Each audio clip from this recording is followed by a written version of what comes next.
આતંકીઓના sketch સામે આવી ચૂક્યા છે, જ્યાં અહીં પ્રત્યક્ષદર્શીઓની માહિતીના આધારે આ સ્કેચ તૈયાર કરી લેવાયા અને તપાસ એજન્સીઓએ સ્કેચ જાહેર કર્યા છે। એક બાદ એક તમામ સ્કેચ આપણે બતાવીશું કે જે આતંકીઓએ અહીં અંધાધૂંધ ફાયરિંગ કર્યું હતું અને 26 લોકોને મોતને ઘાટ ઉતાર્યા, તેની આ પહેલી તસવીર, પહેલા સ્કેચ સામે આવી રહ્યા છે, જે પ્રત્યક્ષદર્શીઓ સાથે વાતચીત કરીને અને માહિતી મેળવીને આ સ્કેચ તૈયાર કરવામાં આવ્યા છે। એક બાદ એક આ સ્કેચ આપની નજર સમક્ષ, જ્યાં ટીવીના સ્ક્રીન પર આ સ્કેચ જોઈ રહ્યા છો, આ એ જ આતંકવાદીઓ છે કે જેમણે અહીં 26 લોકોને મોતને ઘાટ ઉતાર્યા। 3 સ્કેચ સામે આવ્યા છે।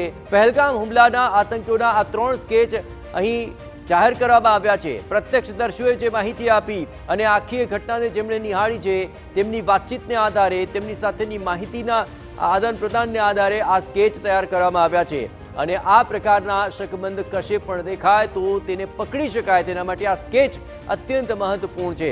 આપણે જણાવીએ કે અહીં પહેલગામ અને તેની આસપાસના જંગલ વિસ્તારમાં જ્યાં જ્યાં પણ આ આતંકીઓ છુપાયા હોવાની આશંકા છે, તેને લઈને તપાસ તેજ થઈ ચૂકી છે, કારણ કે આ હિચકારો હુમલો કરીને તેઓ નાસી છૂટ્યા છે। પહેલગામ આતંકી હુમલામાં 26 લોકોને તેમણે મોતને ઘાટ ઉતાર્યા છે અને મૃતકોમાં ગુજરાતના 3 લોકોનો પણ સમાવેશ થાય છે કે જેમાં 2 ભાવનગરના પિતા પુત્ર અને સુરતના યુવાનનો સમાવેશ થાય છે। અને હવે આ આતંકીઓને ઝડપી પાડવા માટે સર્ચ ઓપરેશન તેજ ગતિએ ચાલી રહ્યું છે। ધ્રુવ હેલિકોપ્ટર અને ડ્રોનની લેવાઈ રહી છે મદદ। આતંકી હુમલાની ઘટના બાદ સમગ્ર દેશમાં રોષ છે અને દેશના વિવિધ સ્થળો પર લોકો વિરોધ પ્રદર્શન પણ કરી રહ્યા હોવાની વિગતો મળી રહી છે। હિચકારા હુમલામાં 6 આતંકીઓ સામેલ હતા, જ્યાં 6 આતંકીઓ સામેલ હતા।